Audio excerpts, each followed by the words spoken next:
नमस्कार दोस्तों, आज हम विस्तार से चर्चा करेंगे MTR टेक्नोलॉजीज के Q3 और 9 months FY26 earnings call analysis की।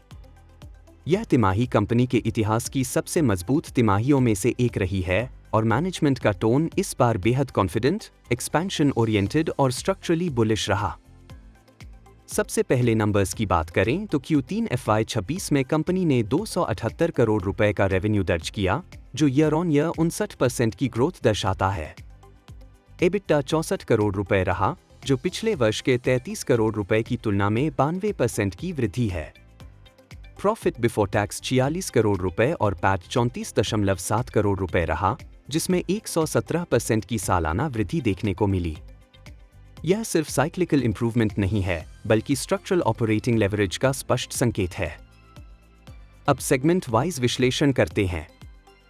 Clean energy fuel cells segment इस समय कंपनी का सबसे बड़ा ग्रोथ इंजन बन चुका है। 9 मंथ्स FY26 में इस सेगमेंट से 387 करोड़ रुपए का रेवेन्यू आया और Q4 में मैनेजमेंट ने 250 करोड़ रुपए रेवेन्यू गाइडेंस दिया है। सबसे महत्वपूर्ण बात है कि Q3 में फ्यूल सेल सेगमेंट में मैसिव ऑर्डर इनफ्लो हुआ, जिसमें सिर्फ Q3 में 645 करोड़ रुपए के ऑर्डर्स मिले। कुल मिलाकर 9 मंथ्स में 1080 करोड़ रुपए का इनफ्लो हुआ। Closing order book Q3 and पर 2394 करोड़ रुपए रही और मैनेजमेंट ने गाइडेंस दिया है कि FY26 एंड तक यह 2800 करोड़ रुपए तक पहुंच सकती है। इसका मतलब है कि Q4 में 700 करोड़ एडिशनल इनफ्लो आने की संभावना है। अब सबसे बड़ा स्ट्रक्चरल ट्रिगर है Bloom energy expansion story. MTR वर्तमान में 8000 हॉट बॉक्सेस कैपेसिटी पर काम कर रही थी, जो पूरी तरह यूटिलाइज्ड है। मार्च FY26 तक कैपेसिटी 12,000 यूनिट्स हो जाएगी।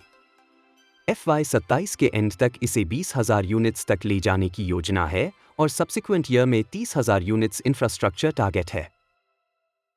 केपेक्स रिक्वायरमेंट लगभग 60 करोड़ बताई गई है 20,000 यूनिट्स तक के लिए और एडिशनल 40 करोड़ रुपए 30,000 यूनिट्स के लिए। यह expansion purely customer demand visibility के आधार पर हो रहा है। मैनेजमेंट ने स्पष्ट कहा कि समस्या ऑर्डर्स की नहीं, बल्कि एग्जीक्यूशन कैपेसिटी की है। फ्यूल सेल्स की global demand AI driven data centres और 24x7 पावर बैकअप रिक्वायरमेंट्स के कारण एक्सपोनेंशियल फेज में है। ब्लूम एनर्जी ने $65 बिलियन का एग्रीमेंट किया है और 2030 तक 30% केगर ग्रोथ टारगेट किया है। अगर ब्लूम स्केल करता है तो MTR उसका की मैन्युफैक्चरिंग पार्टनर होने के कारण डायरेक्ट बेनिफिशियरी होगा। अब मार्जिन्स की बात करें। मैनेजमेंट ने FY26 के लिए 21% ±1% एबिटा मार्जिन गाइडेंस मेंटेन किया है। Q3 में एबिटा मार्जिन 23% के आसपास रही। FY27 में मार्जिन सब्सटैंशियली इंप्रूव होने की बात कही गई है, ऑपरेटिंग लेवरेज और प्रोडक्ट मिक्स इंप्रूवमेंट के कारण। FY28 में 28% मार्जिन टारगेट इनडायरेक्टली रिअफर्म हुआ है। वर्किंग कैपिटल डेज इस समय एलिवेटेड हैं, लगभग 260 डेज। रिसीवेबल्स हाई होने के कारण ऑपरेटिंग कैश फ्लो Q3 में नेगेटिव 22 करोड़ रुपए रहा। मैनेजमेंट एक्टिवली कस्टमर एडवांसेस पर काम कर रही है और FY27 में वर्किंग कैपिटल 210 डेज तक रिड्यूस करने का टारगेट है। अब सिविल न्यूक्लियर सेगमेंट पर आते हैं। कैगा यूनिट्स 5 और 6 के लिए 500 करोड़ रुपए से अधिक के ऑर्डर्स प्राप्त हुए हैं, जो 36 महीनों में एग्जीक्यूट होंगे। प्रति रिएक्टर अपॉर्चुनिटी अब 400 करोड़ तक जा सकती है, क्योंकि एनशील्ड और कैलेंड्रिया असेंबलीज ऐड की जा रही हैं। मैनेजमेंट ने संकेत दिया है कि FY27 में न्यूक्लियर रेवेन्यू 150 करोड़ रुपए से अधिक आराम से हो सकता है। लॉन्ग टर्म में nuclear segment exponential growth driver बन सकता है, क्योंकि भारत में 700 मेगावाट रिएक्टर्स पाइपलाइन में हैं और प्राइवेट सेक्टर पार्टिसिपेशन की अनुमति मिल चुकी है। अगर प्रति वर्ष 2-3 रिएक्टर्स आते हैं तो 500 crore annual incremental order book nuclear से संभव है। न्यूक्लियर PLI स्कीम की भी संभावना है, जो डोमेस्टिक मैन्युफैक्चरिंग इकोसिस्टम को और मजबूत करेगी। अब एरोस्पेस डिफेंस सेगमेंट की चर्चा करते हैं। 9 मंथ्स FY26 में इस सेगमेंट से 72 करोड़ रुपए रेवेन्यू आया। Q3 में लगभग 31 करोड़ रुपए रेवेन्यू रहा, जिसमें से 19 करोड़ एक्सपोर्ट एरोस्पेस से आया। मैनेजमेंट ने बताया कि वर्तमान कैपेसिटी से 200 करोड़ रुपए रेवेन्यू संभाला जा सकता है और FY27 में एरोस्पेस रेवेन्यू 160 करोड़ तक जा सकता है। 3 वर्षों में 400 करोड़ एरोस्पेस रेवेन्यू विजन है। IAI और GKN जैसे ग्लोबल MNC कस्टमर्स के साथ वर्क इन प्रोग्रेस प्रोजेक्ट्स चल रहे हैं। फर्स्ट आर्टिकल इंस्पेक्शंस तेजी से हो रही हैं, लगभग 80-100 parts per month. वेदरफोर्ड project volume production FY27 से शुरू हो सकता है।